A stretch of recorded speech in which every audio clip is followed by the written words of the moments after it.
দেখছেন এই ভিডিওর নাম হলো স্মুথ অ্যাকশন সিনেমাটিক ভিডিও।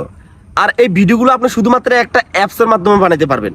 দুইটা তিনটা অ্যাপস প্রয়োজন হবে না, শুধুমাত্র একটা অ্যাপসের মাধ্যমে বানাতে পারবেন।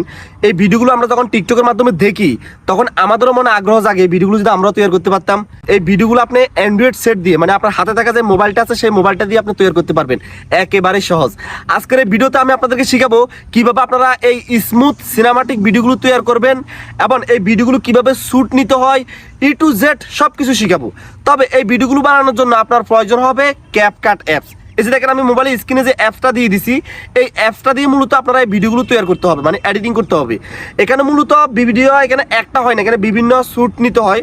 ধরেন 4-5টা শ্যুট নিয়ে 4-5টা ভিডিওকে একসাথে অ্যাড করতে হয়। তো ওই ভিডিওগুলো অ্যাড করতে হলে তো আপনার একটা অ্যাপসের প্রয়োজন হবে। তো সেই অ্যাপসের নাম হচ্ছে ক্যাপকাট অ্যাপস। ক্যাপকাট অ্যাপসের মাধ্যমে এই ভিডিওগুলো খুব সহজে এডিটিং করা যায়।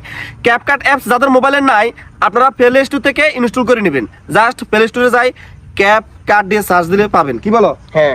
হ্যাঁ, তো এখন আমরা ভিডিওগুলো কিভাবে শ্যুট নিই প্রথমে আপনাদেরকে দেখাবো যে কিভাবে আপনারা ভিডিওগুলো শ্যুট নেবেন। তারপর আমরা আপনাদেরকে দেখাবো কিভাবে ভিডিওগুলো এডিটিং করবেন।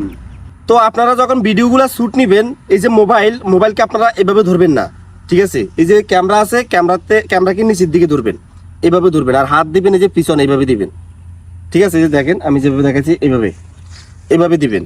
ক্যামেরা অবশ্যই নিচের দিকে থাকবে। আর একটা বিষয় লক্ষ্য করবেন, আপনাদের এখানে যদি মানে 60 ফ্রেম থাকে আপনার 60 ফ্রেমে দিবেন, ভিডিওটা 4K তে করবেন, তখন ভিডিওটা আরো বেশি স্মুথ হবে। যে আপনি যদি 4K তে না করেন, 60 ফ্রেম না দেন, তাহলে কিন্তু আপনার ভিডিওটা স্মুথ হবে না, কাঁপাকাঁপি করবে, ঠিক আছে? এই বিষয়টা লক্ষ্য করবেন। এবং এখানে দেখতেছেন যে 1x আছে, তারপরে যে এখানে যদি ক্লিক করি আমরা, এখানে যে 0.6x, তো আপনাদের যার মোবাইলে যেটা থাকবে আপনারা এটা দিবেন। অনেকের 5x থাকে, অনেকের 10x থাকে, তো যার যেটা আছে এটা এখানে দিয়ে দিবেন। তাহলে আপনি যখন ভিডিওটা শ্যুট নেবেন মানে বিশাল বড় এরিয়া নিবে। আর যদি আপনি যে 1x দেন তাহলে ভিডিওটা ভালোভাবে মানে দেখা যাবে না। পিছনে শুধু ধরেন আমি যদি ভিডিওর পিছনে থাকি কিংবা আপনি যদি ভিডিওর পিছনে থাকে, শুধু আপনাকে দেখা যাবে, পিছনের সিনগুলো দেখা যাবে না, মানে বিশাল বড় এরিয়া নিতে পারবে না।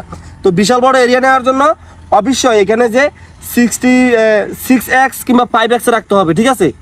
তখন এটা আলট্রা মোডের মতো হবে আর কি। তো আমি একটা ভিডিও শ্যুট করে আপনাদেরকে দেখাচ্ছি কিভাবে শ্যুট নিচ্ছি, আপনারা দেখতে থাকেন। এই যে ভাই দিচ্ছি, ঠিক আছে? আপনি এখান থেকে ধরে এই যে মোবাইলটা এভাবে ধরে এভাবে করে পিছনের দিকে ওই গাছটা পর্যন্ত যাবেন, ঠিক আছে নি? ওকে, ধরেন।